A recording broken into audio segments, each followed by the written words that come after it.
বিসমিল্লাহির রহমানির রহিম। যারা আমার সঙ্গে আছেন সবাইকে আসসালামু আলাইকুম। আজকে আমরা স্যান্ডেলের দোকানে এসেছি, আর এই স্যান্ডেল কিনতে এসে একটা ইতিহাস সৃষ্টি হয়ে গেল। কারণ আমরা প্রথমে এই বড়লোকের ভাবসাব নিয়ে বাটায় গিয়েছিলাম, তো বাটায় যে দাম দেখে 3 লাফে নেমে এসেছি দোকান থেকে। একটু ভিডিও করতে পারলাম না, কারণ জিনিস না কিনলে ভিডিও করলে মারপিট খাওয়ার সম্ভাবনা, যার কারণে আর স্যান্ডেলটা আর কেনা হলো না। আর বাটা থেকে বের হয়ে এ দোকান সে দোকান, স্যান্ডেলের দোকান আর খুঁজে পাই না। কারণ আমরা আসলে প্রথম থেকে দীর্ঘদিন ধানমন্ডিতে ছিলাম প্রথম, তো এখানে এসে মিরপুরের বাজারঘাট একটু কম চিনি, যার কারণে খুঁজে পাচ্ছিলাম না স্যান্ডেলের দোকান। অবশেষে একজন হেল্প করলো, যে দোকান দেখিয়ে দিল। তো দেখেন, না চিনলে যা হয়। বাটার থেকে 1 মিনিটের রাস্তা, এখানে দেখলাম অনেক স্যান্ডেল, আবার যে হেজাব। তো আমরা স্যান্ডেলও কিনলাম, কারণ মেয়েদের অনেক দিন রাপ ইউজ করার স্যান্ডেল ফুরিয়ে গেছে, নষ্ট হয়ে গেছে আর কি। আর আবার হেজাবগুলো অনেক দিন কেনা হয় না, কারণ আমরা কিন্তু সাধারণত নিউ মার্কেটে যে একবারে অনেক জিনিসই কিনে ফেলি, কারণ আমরা সবসময় যেতে পারি না, অত দূর হয়।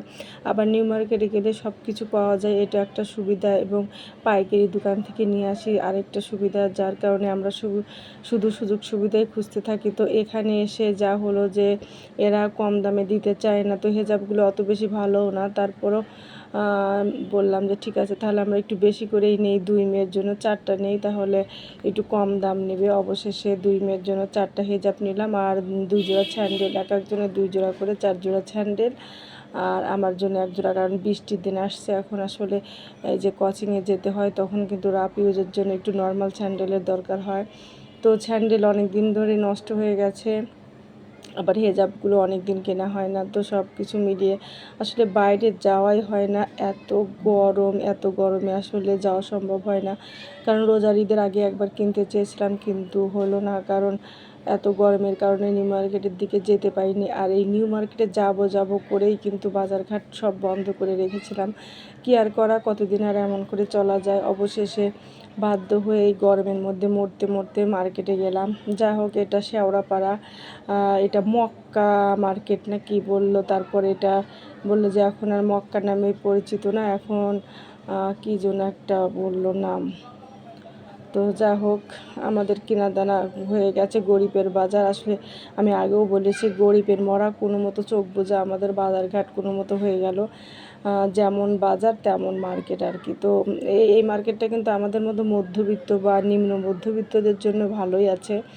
তো বড়লোকের জন্য বাটা, যাদের টাকার মানে বান্ডিল ধরে নিয়ে যেতে পারবে, তারাই শুধু বাটার থেকে কিনতে পারবে। কারণ বাটার দাম এত বেশি, একটা বাটার দাম আমি উল্টা করে ধরেছি, দেখি 666 টাকা। পরে আমার মেয়ে বলতেছে, উল্টিয়ে দে, বলতেছে 999 টাকা। ওরে বাপরে, স্যান্ডেল দেখে মনে হচ্ছে তার দাম হবে 200-250 টাকা। আবার আরেকটা স্যান্ডেল দেখলাম যে রিডাকশানে দিয়েছে, কিন্তু তার দাম 2200 টাকা। 2200 টাকার 1100 টাকা 50% ছাড়। ওরে বাপরে, ওগুলো আমাদের পক্ষে কেনা সম্ভব না।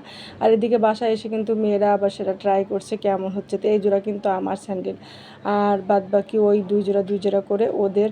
আর ওদের হেজাবও ভালোই লাগছে মোটামুটি, আসলে কম টাকার মধ্যে যা হয়। তো নিউ মার্কেটে গেলে হয় কি, যে পাইকারির মধ্যে কিন্তু অনেক কম টাকায় ভালো হেজাব পাওয়া যায়। তো আসলে যাওয়ারও তো একটা খরচ আছে। যা হোক, আমাদের মার্কেট মোটামুটি হয়ে গেল আলহামদুলিল্লাহ। আর যারা আমার ইউটিউব চ্যানেলটি এখনও সাবস্ক্রাইব করেননি, প্লিজ একটু সাবস্ক্রাইব করবেন, তাহলে এই যে গরিবের মার্কেট চিনিয়ে দেব। তো আমার বাসা থেকে কিন্তু এটা খুবই কাছে, কারণ আমার বাসা আগারগা তালতলা, আর মার্কেটটা শেওড়াপাড়া। তো মোটামুটি কাছেই। আর যারা এই ভিডিও দেখবেন তারা তো দেখেই ফেললেন যে কে দোকানদার, আর কোন সেই মার্কেট। যারা চেনেন তারা তো অবশ্যই চিনবেন, কারণ বাটার খুবই পাশে, ডান পাশের গলিতে। সবাই ভালো থাকবেন, আল্লাহ হাফেজ।